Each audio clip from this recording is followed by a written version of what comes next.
The last patient left St. Mary's Children's Hospital on a Tuesday. It was November 19, 1974. The sky was the color of old pewter, and a cold rain had been falling since dawn. The patient was a 4-year-old girl named Amelia, who had recovered from pneumonia and was being discharged to her grandmother's care. She did not look back at the gray stone building as the car pulled away. She was too young to understand that she was among the last to leave a place that had already died. St. Mary's had been open for 51 years. It had been built in 1923 by the Sisters of Mercy, a Catholic order that believed no child should die without someone holding their hand.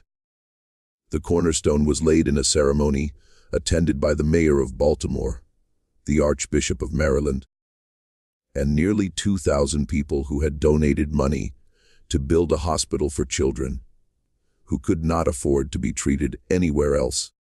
The building was designed in the Gothic Revival style, with pointed arches, a central tower that rose 4 stories above the main entrance, and a chapel that could seat 150 people. The walls were faced with gray granite quarried from a site just outside Frederick.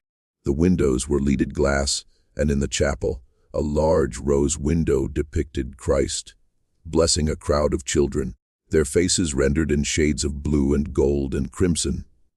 For 5 decades, St. Mary's was a beacon. It treated children with polio before the vaccine. It treated children with tuberculosis before the antibiotics.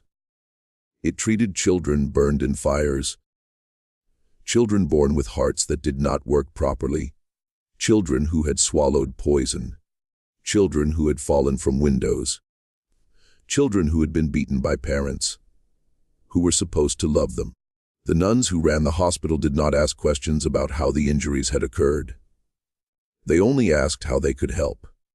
But by 1974, St. Mary's was dying. The neighborhood around it had changed. The wealthy donors had moved to the suburbs. The Sisters of Mercy were aging, and there were fewer young women joining their order. The state had built a new children's hospital in Baltimore with modern equipment and private rooms and a parking garage.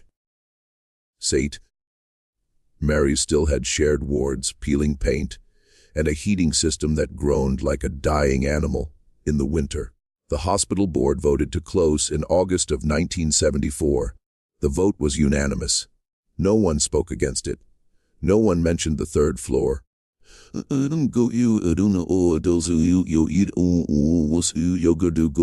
3rd floor of St. Mary's was called the isolation ward. It had been designed that way from the beginning. In 1923, when the hospital opened, tuberculosis was still a death sentence. Children with TB were kept separate from the rest of the patients, not because they were dangerous to others, though they were, but because their deaths were so common that the hospital administrators believed it was bad for morale to have dying where other children could see. The isolation ward had its own entrance, its own stairwell, its own ventilation system that pulled air out of the rooms and expelled it through a filtered duct on the roof. The walls were tiled halfway up, and the floors were linoleum that could be washed with bleach.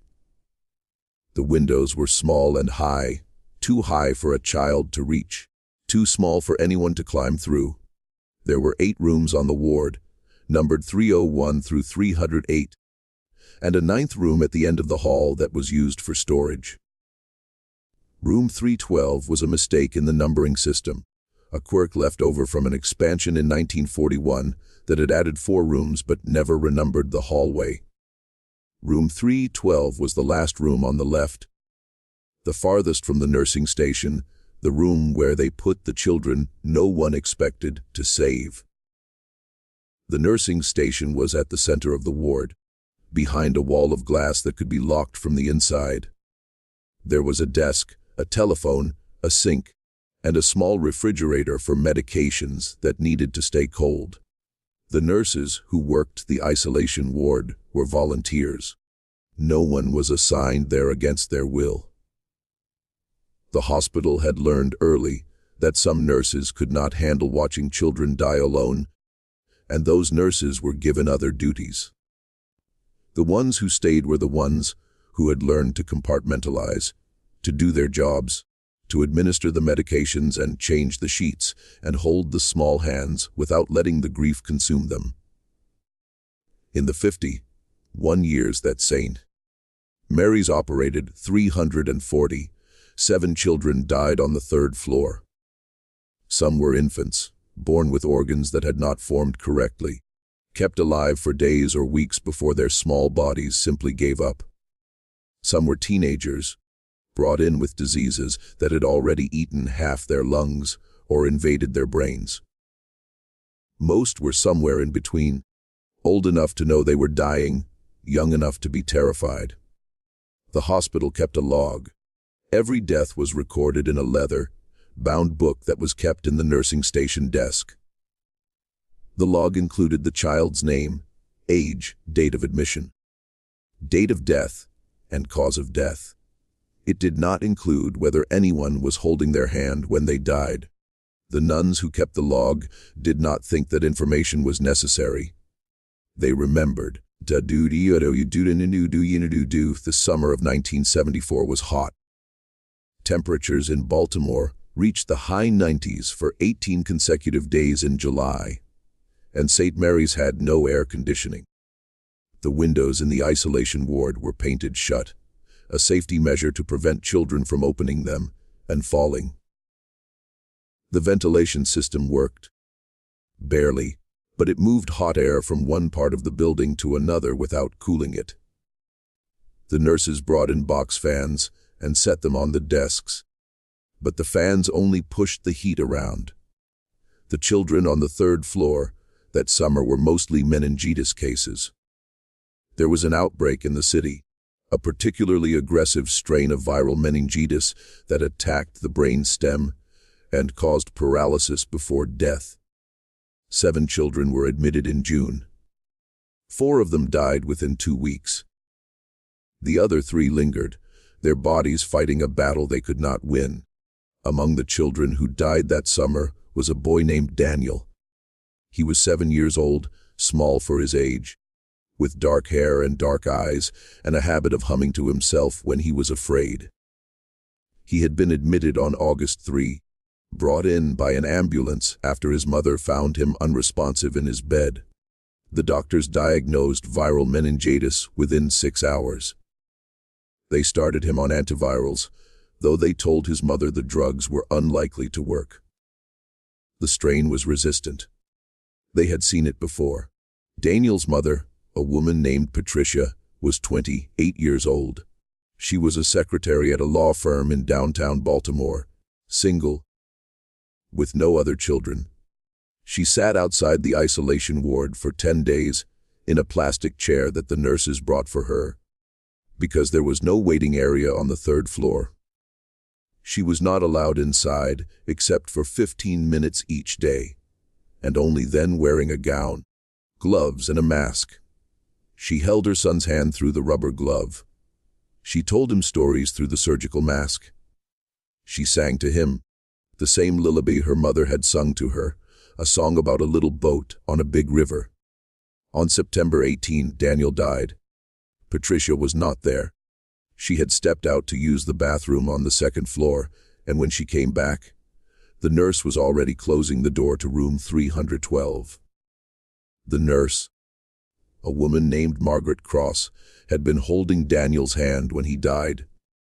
She had been sitting beside his bed, watching his chest rise and fall, slower each time, until it did not rise again. She had closed his eyes with her own fingers. She had pulled the sheet up to his chin. She had written the time of death in the log 11:47 p.m. Patricia screamed in the hallway. Margaret Cross held her while she screamed.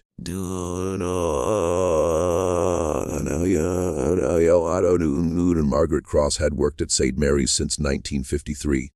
She was 43 years old in the summer of 1974. She was not a nun, though she had considered joining the order when she was younger. She was a widow. Her husband, a steelworker named Frank Cross, had died of a heart attack in 1967. They had no children. She had wanted them.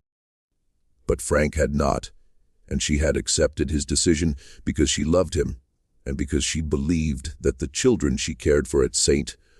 Mary's were, in some way, her children too. She worked the night shift on the 3rd floor. She had done so for 11 years. She preferred the night shift because it was quieter, because there were fewer administrators wandering the halls, because she could sit with dying children without anyone telling her she was spending too much time on a single patient. The day shift nurses had to manage medications and treatments and paperwork. The night shift nurses only had to keep the children alive until morning, and when that was not possible, they only had to keep them company.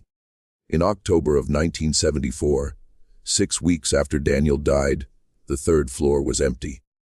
The last patient had been transferred out on October 5.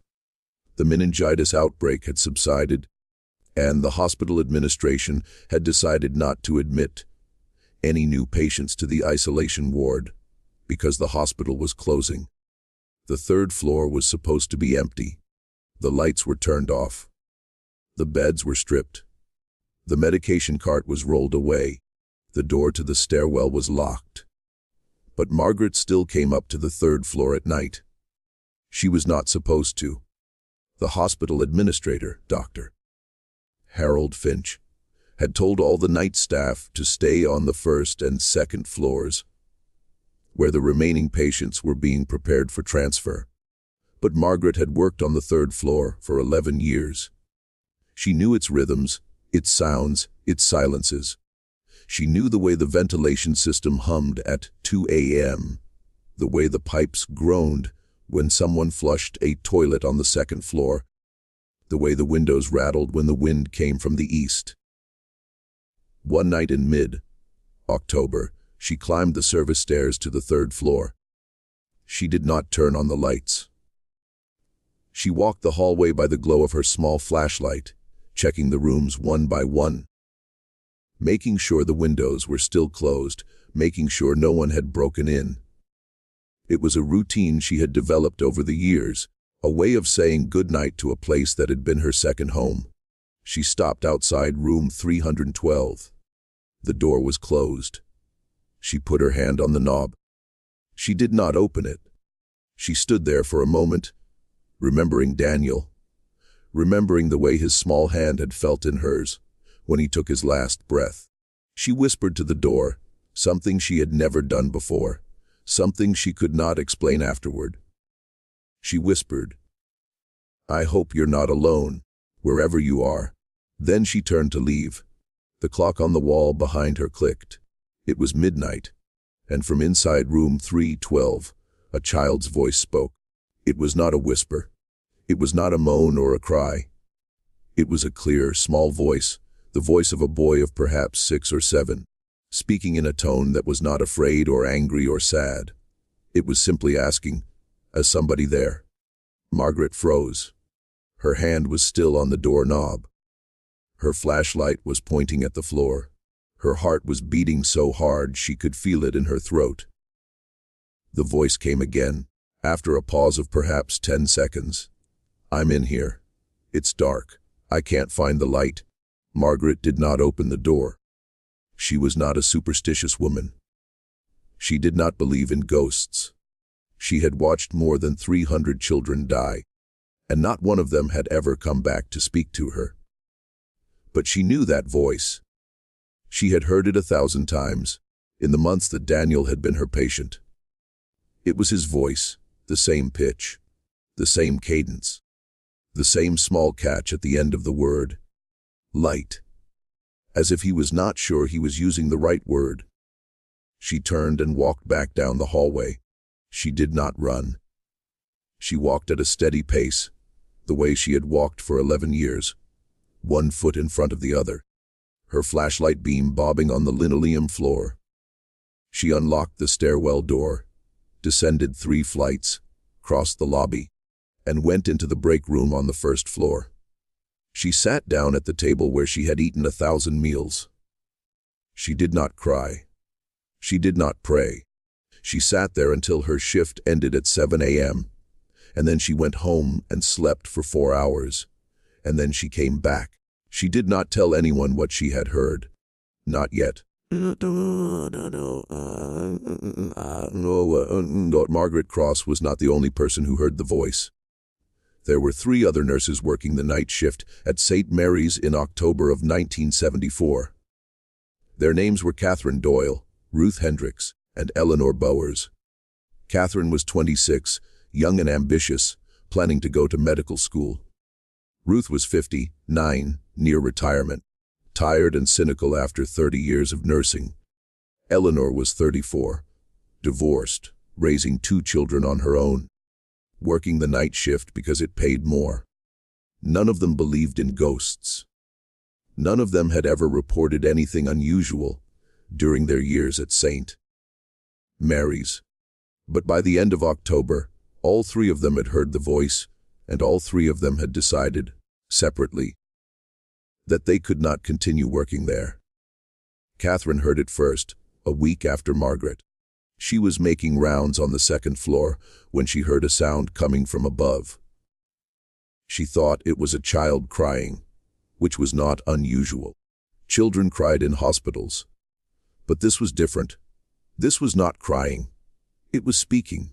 She could not make out the words, but she could hear the rhythm of speech, the rise and fall of a voice talking to someone, or to no one. She went up to the 3rd floor to investigate. She stood outside room 312 at midnight. She heard the voice clearly. "Please, I'm still here. Don't go."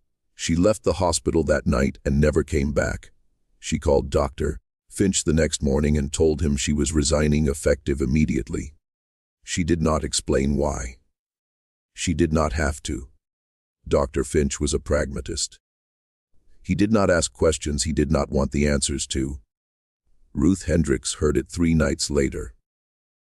She had worked the 3rd floor for 15 years. She had seen children die in every room, in every season, in every possible way. She thought she had seen everything, but when she heard Daniel's voice coming from room 312 at midnight, she sat down on the floor of the hallway and cried for 20 minutes. She was 59 years old. She had not cried at work since 1962, when a 3-year-old girl had died in her arms on Christmas Eve. She told Margaret Cross about it the next morning. She said, "I know what I heard. I don't know what it means. But I can't be here anymore." Eleanor Bowers was the last to leave. She was practical, hardworking, and desperately in need of the money. She tried to ignore the voice. She told herself it was the ventilation system, the pipes, the wind. She told herself that the stress of the hospital closing was making her hear things. She lasted 2 weeks after Ruth left. Then, on the night of November 2, she heard the voice say something new. It said, "Where did everybody go? I'm alone. I'm always alone." Eleanor walked out of the hospital at 1 a.m. She did not finish her shift. She did not call Dr. Finch. She simply left her keys on the nursing station desk and walked to her car and drove home. She never worked as a nurse again. Dr. Harold Finch was not a man who believed in the supernatural. He was 53 years old in 1974. He had a degree in hospital administration from Johns Hopkins. He had run 3 different hospitals before coming to St. Mary's in 1969. He had dealt with budget crises, staffing shortages, outbreaks of infectious diseases, and the death of a board member's son on the operating table. He had never dealt with a ghost.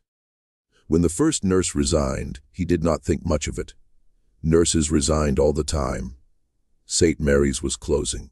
People were nervous about their futures. When the second nurse resigned, he began to pay attention. When the third nurse resigned, he called Margaret Cross into his office. She sat in the chair across from his desk, her hands folded in her lap, her uniform still on, her name badge still pinned to her chest. She looked tired. She looked older than her 43 years. She told him what she had heard. She told him about Daniel.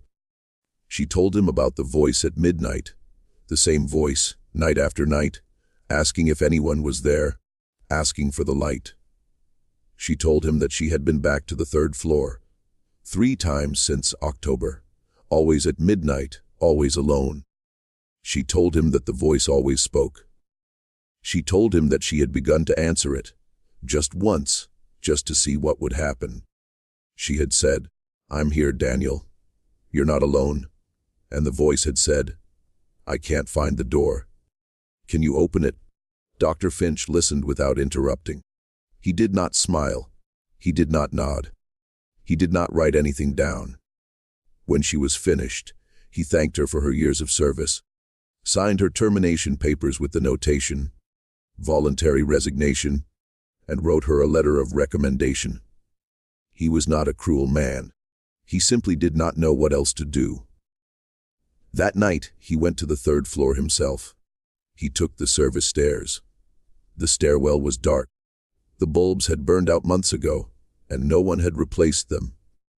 He used a small flashlight, the same kind Margaret had used, and climbed 3 flights, his footsteps echoing on the concrete steps. The door to the 3rd floor was locked. He had the key. He unlocked it. He stepped inside. The hallway was dark. The linoleum floor was covered in a thin layer of dust. The doors to the rooms were all closed. The glass partition of the nursing station reflected his flashlight beam back at him. And for a moment he saw his own face, pale and tired, floating in the darkness. He walked the length of the hallway. He passed room 301, room 302, room 303. He passed the storage closet that had once been room 309. He passed the small alcove where the medication cart had been kept. He stopped outside room 312. The door was closed. The paper sign that had once read, "Isolation nu entry" had been removed, but its tape marks remained, 2 pale rectangles on the gray paint. He put his hand on the knob. He did not turn it. He stood there, listening. The building was silent. No ventilation system hummed. No pipes groaned. No windows rattled. The silence was complete. The kind of silence that presses against your ears and makes you hear your own heartbeat. The clock on the wall behind him clicked. It was midnight, and from behind the door of room 312, a child's voice spoke. "Is anybody there?" Dr. Finch did not move. His hand was still on the knob. His flashlight was still pointed at the floor. His heart was beating, but he did not feel it. He felt nothing. He was a pragmatist. He did not believe in ghosts. He was hearing something, but he did not know what it was. There had to be an explanation. The voice came again. "I'm in here. I can't find the door. It's dark. It's always dark." Dr. Finch turned the knob. He pushed the door open. He shone his flashlight into the room. The room was empty. The bed was stripped. The mattress was stained with something dark, something that had been there for weeks. The window was painted shut. The walls were bare. There was no child. There was no voice. There was only the dust, the darkness, and the faint smell of bleach that had been used to clean the room after Daniel died. And yet, as he stood there, the voice came again. This time it was not coming from inside the room. It was coming from behind him, from the hallway, from the nursing station, from everywhere and nowhere at once. "You opened the door. Thank you. But I still can't see. Can you turn on the light?" Dr. Finch turned off his flashlight. He walked back down the hallway. He did not run. He walked at a steady pace. The same pace he had walked for 20 years as a hospital administrator. 1 foot in front of the other. His shoes making soft sounds on the linoleum floor. He locked the stairwell door behind him. He descended 3 flights. He crossed the lobby. He walked to his car. He sat in the driver's seat for 30 minutes before he started the engine. The next morning, he called a meeting of the hospital board. He told them that St. Mary's would close by the end of the month. He told them that all remaining patients would be transferred to other facilities within 2 weeks. He told them that the 3rd floor would be sealed, and that no one was to enter it under any circumstances. He did not tell them why. The 3rd floor of St. Mary's was sealed on November 15, 1974. A maintenance crew welded the stairwell door shut from the outside. They covered the door with a sheet of steel and bolted it into the concrete frame.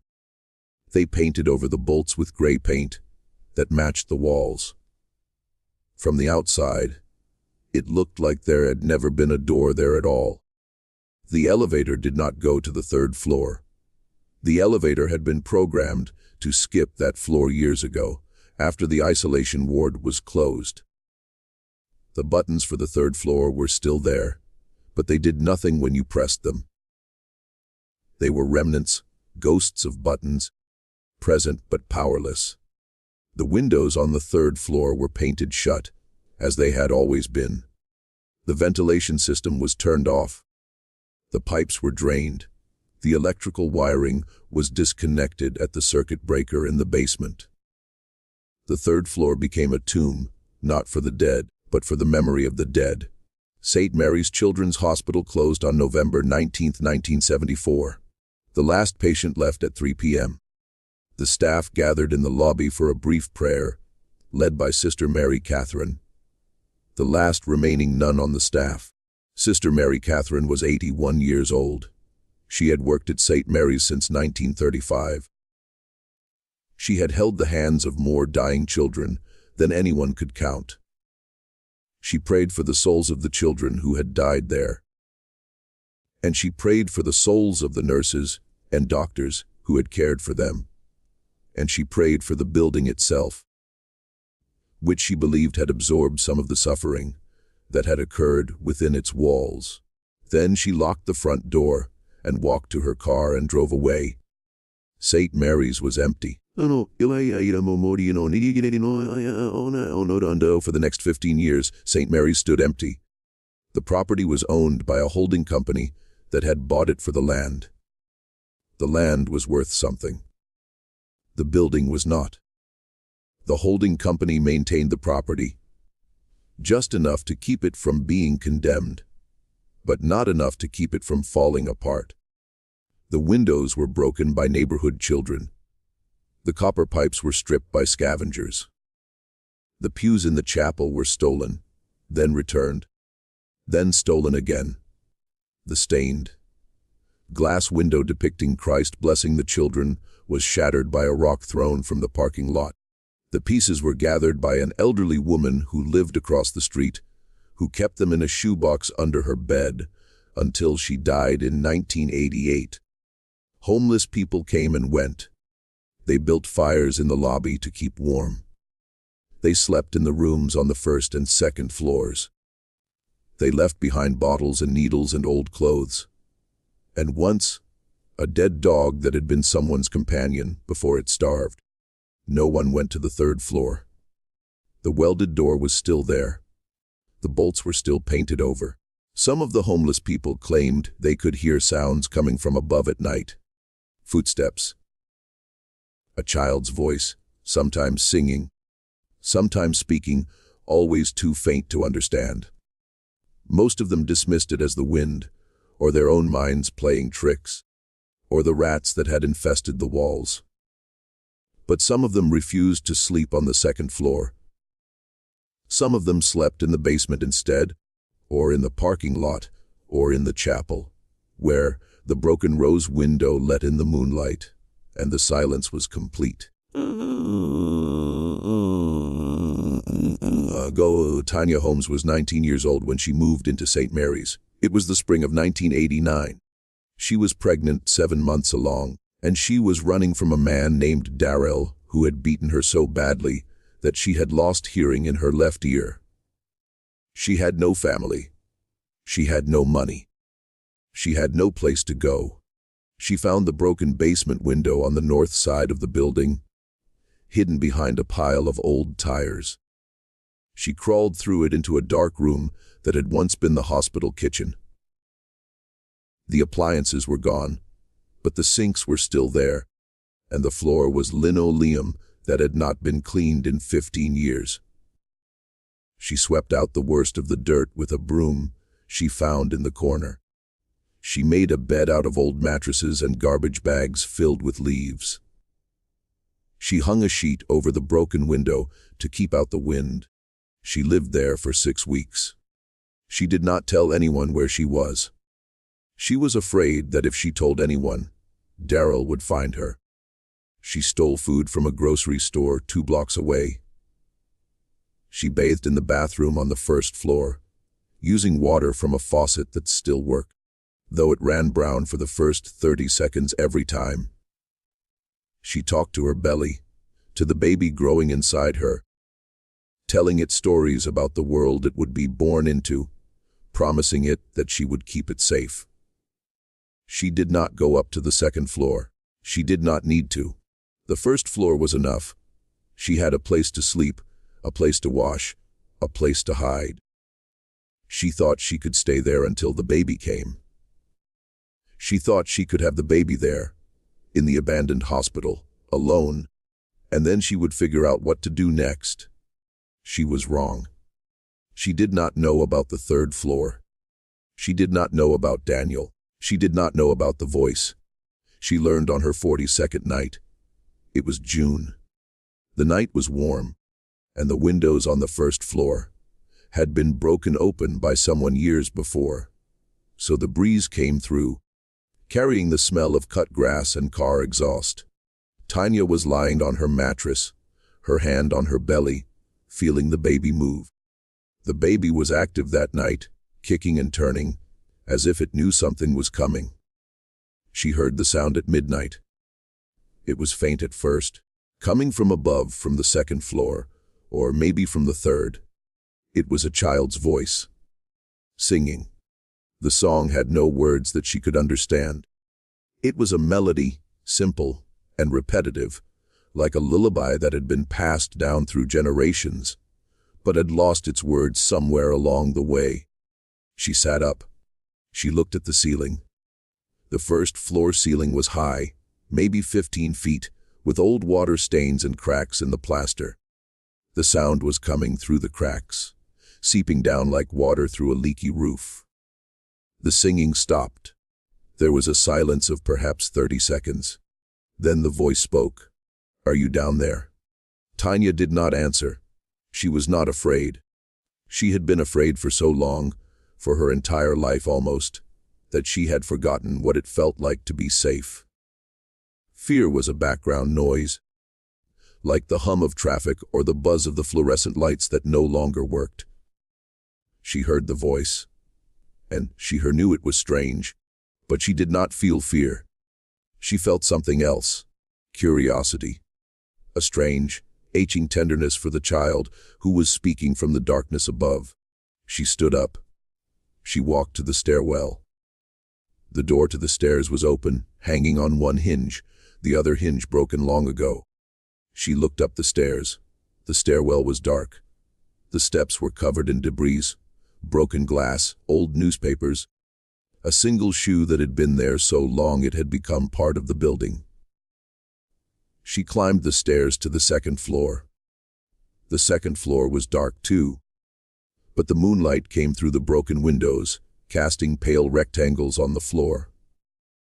She walked down the hallway, past the rooms where children had once slept, past the nursing station, where nurses had once charted, past the utility closet where the linens had been stored.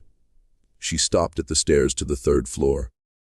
The door was there, the steel sheet welded to the frame, the bolts painted over. She could see where the door had been, a rectangle of darker gray in the lighter gray of the wall. She put her hand on the steel. It was cold. She pressed her ear against it. The voice came from the other side. "You came. I heard you walking. You're real. You're really real," Tanya said. "Who are you?" Her voice echoed in the stairwell. It was the first time she had spoken aloud in days. Her throat was dry. The words came out rough and quiet. The voice said, "My name is Daniel. I've been here a long time. I can't find the door. I can't find the light. Can you help me?" Tanya did not know what to say. She did not know who Daniel was. She did not know why a child's voice was coming from behind a welded door on the 3rd floor of an abandoned hospital. She did not know if she was dreaming or hallucinating or if something was wrong with her brain because of the pregnancy. But she knew that the voice sounded lonely. It sounded the way she felt. It sounded like someone who had been waiting for a very long time for someone to come. She said, "I'm going to have a baby soon. A little girl. I don't know what I'm going to name her. I haven't decided yet." The voice was silent for a moment. Then it said, "Can I meet her when she comes?" Tanya started to cry. She did not know why. The tears came up from somewhere deep inside her, from a place she had not accessed since she was a child herself, since before her mother had died, since before she had been placed in the first of many foster homes, since before she had learned that no one was coming to save her. She pressed her forehead against the cold steel door. She said, "I don't know if you're real. I don't know if any of this is real. But yes, you can meet her." The voice said, "Thank you. I've been alone for so long. No one comes here anymore. They used to come, but they stopped." They all stopped.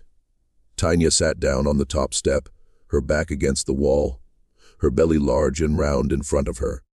She talked to Daniel for the rest of the night. She told him about her life. She told him about Darrell, about the beatings, about the night she lost hearing in her left ear.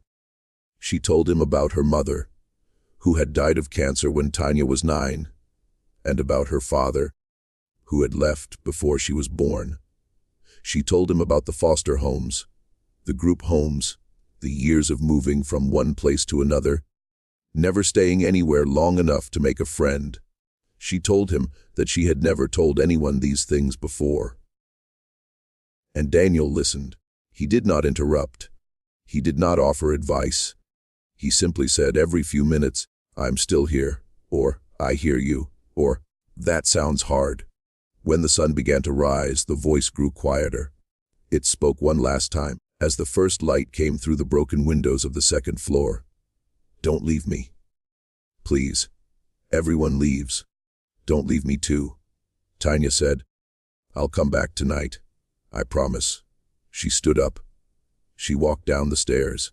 She went to her mattress in the old kitchen. She lay down and slept until noon. She came back that night, and the night after, and the night after that.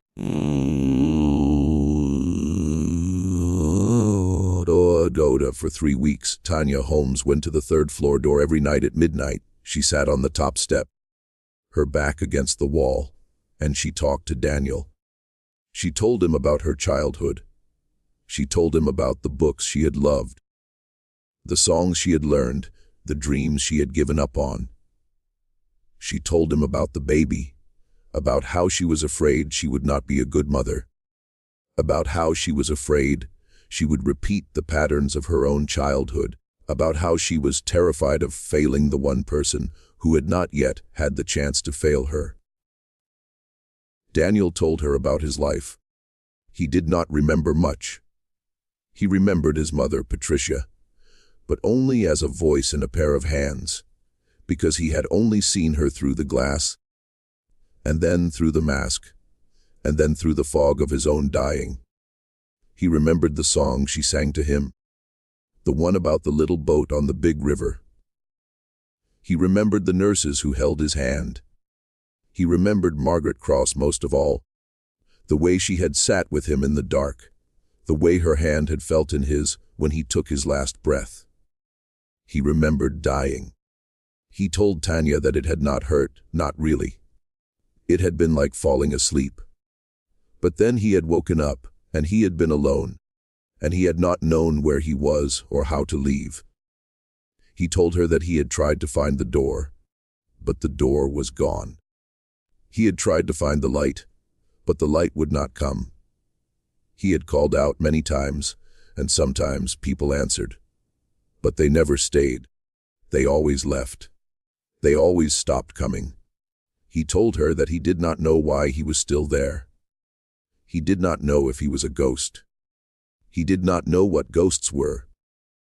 He only knew that he could hear the world outside, sometimes through the walls, and that he could speak, and that he could hear people when they spoke to him, as long as they were close enough. He told her that she was the first person who had stayed. Tanya told him that she would not leave. She told him that she had been left behind too many times, and that she would not do that to anyone else. God, he got a voice behind her, what did Domus? The baby came on the night of July 14th, 1989. Tanya was alone. She had known she would be. She had made peace with that. She had prepared as best she could, gathering clean towels and a basin of water and a pair of scissors that she had boiled on a camp stove she found in the basement. The labor lasted 6 hours. It was hard. There were moments when she thought she might die, moments when the pain was so intense that she could not see, could not think, could not breathe. She screamed. She cried. She begged. She did not know who she was begging. She did not believe in God. But she begged anyway. And through it all, Daniel's voice came from above, through the ceiling, through the walls, through the darkness. You can do this. I'm here. I'm not leaving. You're not alone. He sang to her. The song about the little boat on the big river. He sang it over and over, his small voice steady and clear, cutting through the pain like a thread of light in a dark room. At 2:47 a.m., the baby came. A girl. Small and perfect, with a full head of dark hair and lungs that announced her arrival to the world. Tanya held her against her chest, her hands shaking, her body exhausted, her heart so full it felt like it might burst. She named her Grace. She did not know why she chose that name. It just came to her. Grace, a word that meant mercy, meant kindness, meant something given freely that could not be earned. She held Grace to her breast and wept. Daniel's voice came one more time that night, softer than before, as if he, too, was tired. She's beautiful. You did it. You're a mother now. Tanya said, Thank you, Daniel. Thank you for staying. And Daniel said, I'll always be here. As long as you need me. Tanya and Grace stayed at St. Mary's for another month. Tanya knew she could not stay forever. The baby needed a doctor, needed vaccinations, needed a birth certificate. Tanya needed food, needed clean water, needed a place to live that was not an abandoned hospital. But she did not know how to leave. She did not know where to go, and she did not know how to say goodbye to Daniel. In August, a reporter from the Baltimore Sun came to St. Mary's. His name was Jeff Willard. He was 26 years old. He was doing a story on abandoned buildings in the city, and someone had told him about the old children's hospital on the outskirts of town. He had not expected to find anyone living there. He found Tanya in the kitchen, sitting on her mattress, holding Grace in her arms. He almost turned around and left. He was not a social worker. He did not know what to do with a homeless teenager and her newborn baby. But he stayed. He talked to her. He listened. And she told him about Daniel. She told him about the voice, about the third floor, about the welded door, about the nights she had spent sitting on the stairs, talking to a dead boy. She told him about the birth, about the song, about the promise she had made to stay. Jeff did not know what to believe. He was a journalist. He dealt in facts. He did not deal in ghosts. But he had heard stories about St. Mary's before, rumors from the old-timers in the neighborhood, whispers about a child's voice that could be heard at midnight. He had dismissed them as urban legends, the kind of stories people told to scare each other. Now he was not so sure. He went to the third-floor door. He pressed his ear against the cold steel. He waited. At midnight, the voice came. "Are you the reporter? Are you going to write about me?" Jeff did not answer. He could not. His throat had closed up. His hands were shaking. He had heard a lot of things in his years as a reporter. He had heard gunshots and sirens and screams. He had heard confessions and lies and the ramblings of the mentally ill. He had never heard anything like this. The voice said, "Don't be scared. I'm not going to hurt you.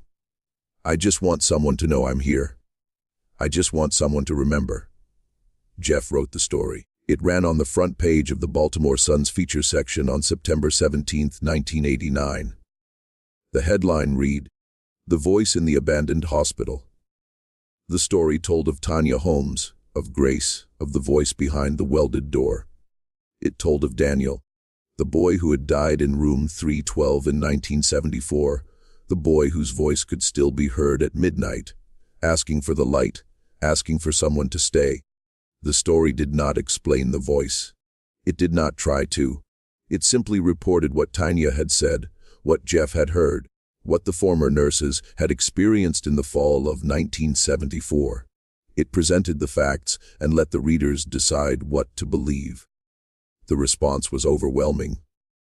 Hundreds of letters poured into the newsroom. Some were from skeptics, accusing the paper of publishing nonsense. Some were from believers, sharing their own stories of encounters with the unexplained. And some were from people who had worked at St. Mary's, people who had not spoken about the third floor in 15 years, people who confirmed everything Tanya had said. One letter came from Margaret Cross. She was 80, 2 years old, living alone in an apartment in Pikesville. She wrote, "I was the nurse who held Daniel's hand when he died. I was the first person to hear his voice after he was gone. I have lived with that knowledge for 15 years. I never told anyone because I was afraid they would think I was crazy. Thank you for letting the world know that I am not crazy. And please tell Tanya that she is not alone." No, you do. The story attracted the attention of a group of paranormal investigators from Virginia. They called themselves the Chesapeake Paranormal Society. They had been investigating haunted locations for 10 years. They had tools, audio recorders, electromagnetic field meters, infrared cameras. They had protocols. They had a reputation for being skeptical, for debunking more claims than they confirmed. They obtained permission from the holding company to spend one night in St. Mary's. The holding company did not care. The building was scheduled for demolition within a year. If a bunch of ghost hunters wanted to waste their time there, that was their business. The team arrived on the night of October 13, 1989. There were 5 of them: David Crossman, the lead investigator, his wife, Linda, who handled the audio equipment, a technician named Paul, a historian named Maria, and a young woman named Jenna, who was training to be a medium. They set up their equipment on the first floor, then the second, then the third. The third floor door was still welded shut, but they had brought bolt cutters. They cut through the steel sheet, removed the bolts, and opened the door for the first time in 15 years. The air that came out was stale and cold. It smelled of dust and rust and something else, something faintly sweet, like dried flowers or old perfume. The team stepped inside.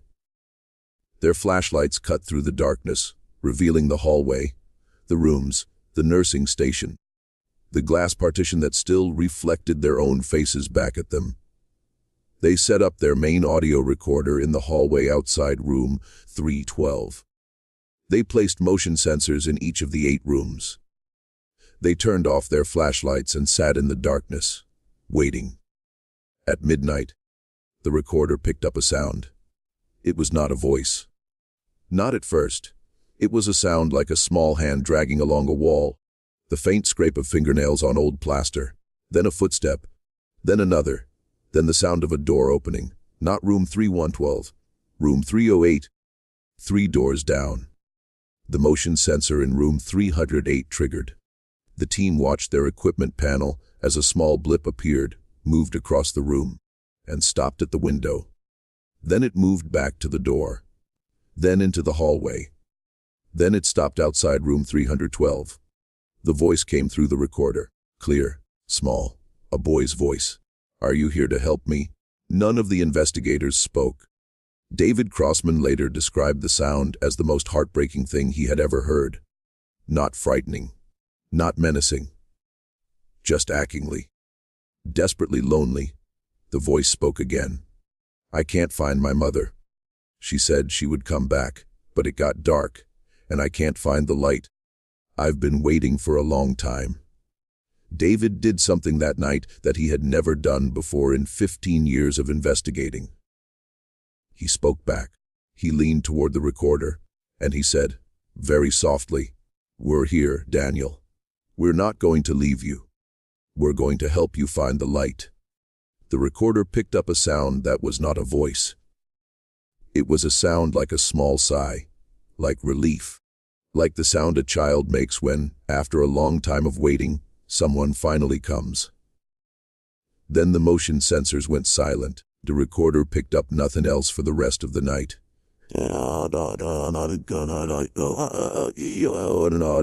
The team returned to St. Mary's 2 more times. Each time at midnight, the voice returned. Each time, it asked the same questions. "Are you here to help me? Can you find my mother?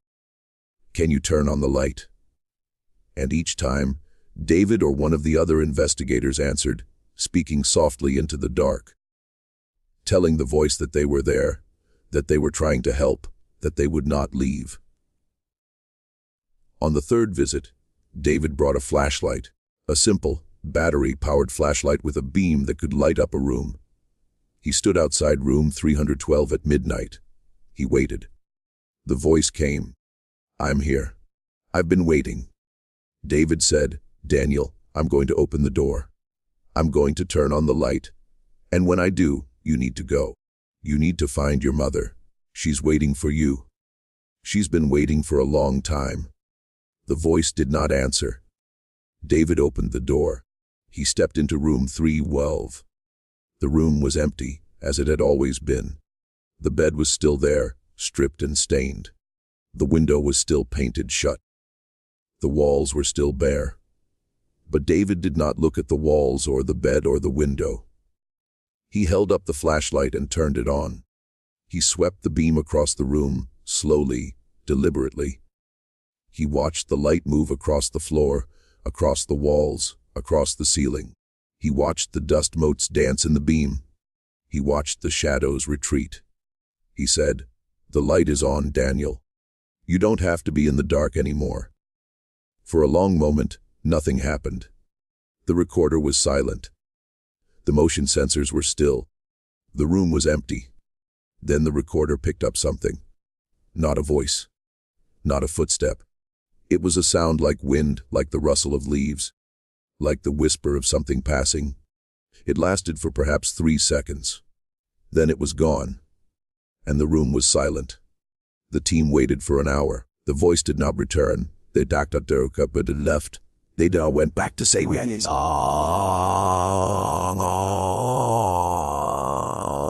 St.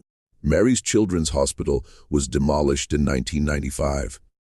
The building was torn down to make way for a shopping center. The shopping center was built, opened, and struggled for years before finally closing in 2012. The site is now a storage facility. But the people who worked at the storage facility, the night security guards who walk the rows of metal units with their flashlights, have their own stories. They do not speak about them publicly. But if you ask the right person, on the right night, at the right hour, they might tell you that there is one unit at the far end of row 7 where the motion sensors sometimes trigger at midnight. And inside that unit, if you press your ear to the metal door, you can hear something very faint. Not a voice, Not anymore. Just a soft, steady hum, like a small motor, like a heartbeat, like the sound of a light that has an